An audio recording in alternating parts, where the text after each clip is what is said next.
Hello Sagittarius, ito na yung reading mo for May 23 to 31. Alamin natin ano yung mga paparating sa iyo, yung mga dapat malaman, mga ganap or messages.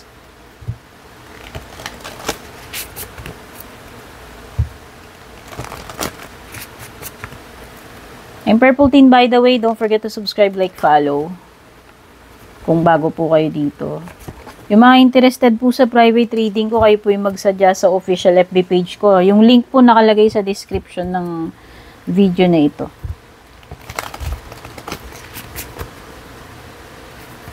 Overall energies mo, meron kang closure. Closure, confidence, travel, family, spirit guide, courage, forgiveness, at saka animals.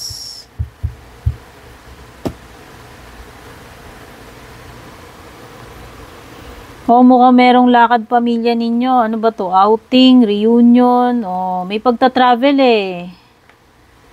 Pagta-travel, kasama yung pamilya. O baka out of town or out of the country. Sa resort, hindi ko alam. O kung hindi naman outing, pwedeng iba meron kayong importanteng lakad or lalakarin, pupuntahan. Kasi may pagta-travel dito. Okay? Or may mga important matters to attend to. Asikasuhin tungkol sa pamilya. Ayan, oh. I hope wala namang problema, pero may mga important na bagay na gagawin, ayusin na asikasuhin regarding sa family.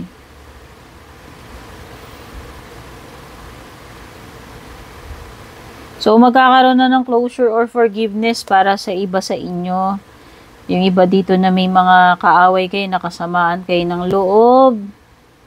O baka tanggapin muli ang isa't isa or humingi ng tawad sa iyo to or humingi ka ng tawad sa kanya. Basta meron ditong magsusori at magkakapatawaran.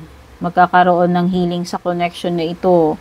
Maaari na rin magkaroon ng closure or pagtatapos sa issue or conflict na meron dito. Kasi magkakaroon na ng ending kasi may closure, 'di ba?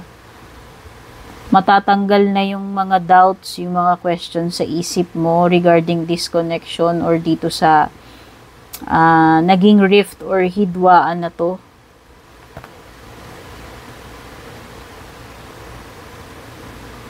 So, ang ganda, meron kang confidence and courage. This is a persistent energy. Kung sino man ito, this person is strong-willed kasi hindi siya yung tipong madaling ma-discourage or mag-quit sa mga bagay na ginagawa niya or ipinaglalaban niya eh. So, whether ikaw to, no, na ikaw bilang warrior, ikaw bilang someone who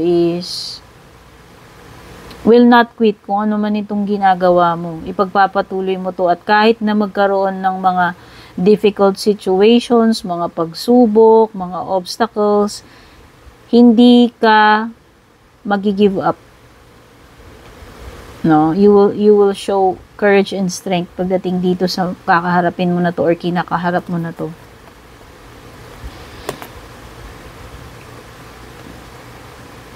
Yan, yung iba dito maaaring confidence, pwedeng kailangan mo mang-boost ng self-esteem o baka yung iba sa inyo kailangan nyo ng makeover like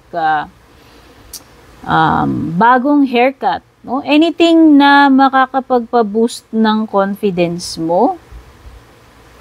Siguro yung iba sa inyo dito, ito mga may kinalaman sa self-improvement like pag-change ng lifestyle, kumbaga siguro mag-start ka na ng weight loss or yung pag-gym, yung mga ganun, anything para ma-improve mo yung sarili mo, yung makapag-boost ng confidence sa'yo.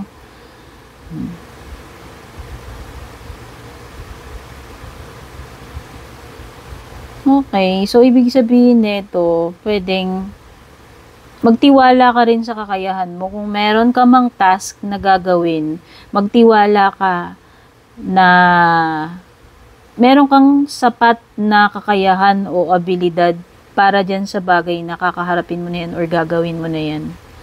Okay, wag mong i-second guess, pagdudahan yung sarili mo. Okay? So, you are capable, you are enough. Ito yung spirit guide, ibig sabihin lang nito, nandyan yung mga spirit guides mo to guide you kung ano man yung mga gagawin mo. No, mafe-feel mo yung mafe-feel mo lang na ito yung tama mong gagawin. No? Or maybe nanghihingi ka ng signs, baka nagpe-pray ka or nanghihingi ka ng signs na padalahan ka ng mga palatandaan kung ano yung mga next na dapat mong gawin. Kung bawa, for example, itutuloy mo ba tong bagay na to, bigyan niyo ako ng sign o maghihintay pa ba ako, etc. etc. yung mga ganun. Basta siguro iba sa inyo dito may mga kayo. May mga angels or guides kayo na kumbaga, palagi kayo sigurong nakikipag-communicate dito sa inyong mga guides, no? And tinutulungan nila kayo lagi. Lagi nila kayong binibigyan ng signs. Every time na meron kayong problema or importante na gagawin.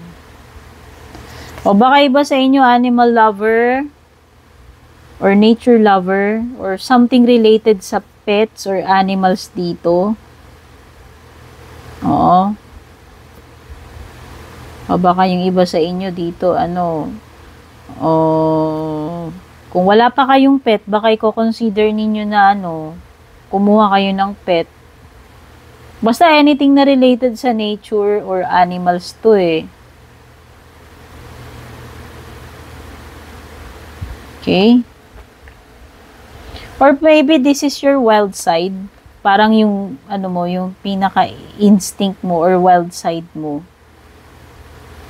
O, yung side mo na pinapakita mo lang, kumbaga yung personality or yung side mo na pwedeng ikaw lang yung nakakaalam nun or yung limited na mga tao na pinagkakatiwalaan mo lang talaga na kumbaga may mga specific na tao na nakakaalam ng ganitong habit mo or yung ganitong ugali mo, no? Kumbaga this is yung personality mo na hindi mo sinushow doon sa mga taong hindi mo talaga super close or pinagkakatiwalaan.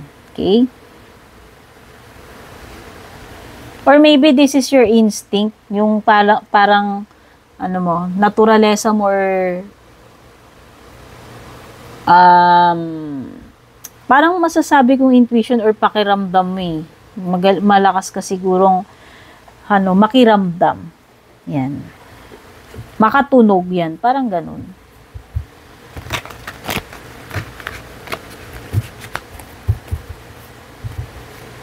Check natin yung mga energies pagdating sa love life mo.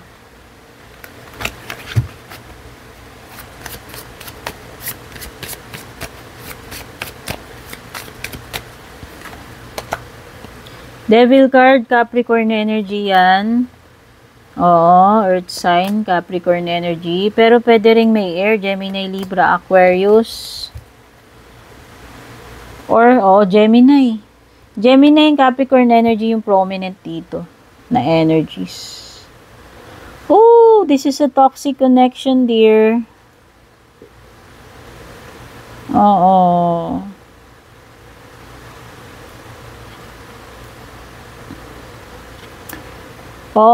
Nakaka-sense ako ng anong tawag dito? Love triangle. Love triangle ito. 3 kayo dito. Pwedeng may air sign, pwedeng may earth sign, pwedeng si Capricorn nga, tsaka si Gemini. Oh. Pwedeng aware ka na dinala ka niya sa third party. Pwedeng ikaw yung third party dito o siya yung third party or merong isang third person, yun nga, yung pinaka third party. Pwedeng may ganun. Pwedeng may kasal na, alam naman na bawal na pag-ibig, pero pinatulan pa rin. May temptation eh. Parang may energy talaga ng may mag-asawa. At saka nakikita ko, merong iiwan sa ere, aabandonahin. Or kung magkakaroon ng pagpili dito, may isang ididispatcha sa inyo. Sa inyong dalawa.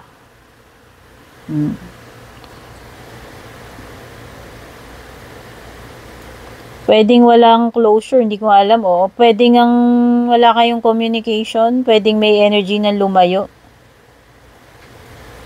Merong iniwan sa ere or inabandon or ginost.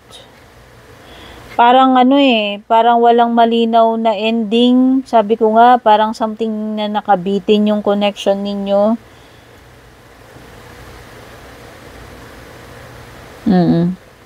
This is, ang concern dito is yung choice, kung sino yung pipiliin. Okay? Check natin yung iba pang paparating sa yung energies. Position of authority. Wow, so this is pwedeng a boss or someone na mas mataas yung rango sa'yo dyan sa community or sa organization or sa workplace. Someone na siya yung may complete control or authority pagdating doon sa mga nasasakupan niya. Ewan ko kung ano yan. It could be, basta may rango may mataas na position. Or pwedeng pagle-level up yan sa'yo kung promotion yan. Okay? Ano pa? Paparating sa'yo. Broken wishbone. So, merong hindi mabibigyan ng katuparan. Mayroon kang wish na hindi mag-grant or disappointment or some kind of sablay or failure. Inexpect mo na yan yung mangyayari, yan yung hinihiling mo pero iba, hindi mo siya makukuha. May magbubukas na opportunity para sa'yo. Take note pala, plural pala ito, opportunities. So, hindi lang isang opportunity yung magbubukas sa'yo. Okay? Uy, ang gulo. Dalawa yung wishbone mo rito. Isang broken wishbone, tsaka isang buong wishbone. So, hindi ka naman pala bokyang-bokya, Sagittarius. Pero hindi lahat nung wini-wish mo matutupad this week. Syempre, ang bongga naman nun, diba? So, merong hindi matutupad na wish, pero meron ding ipagkakaloob sa'yo or matutuloy, marireceive mo. Okay? So, yan yung pinaka-reading mo. Sana makatulong sa iyan. Don't forget to share. Take care. God bless. Babush.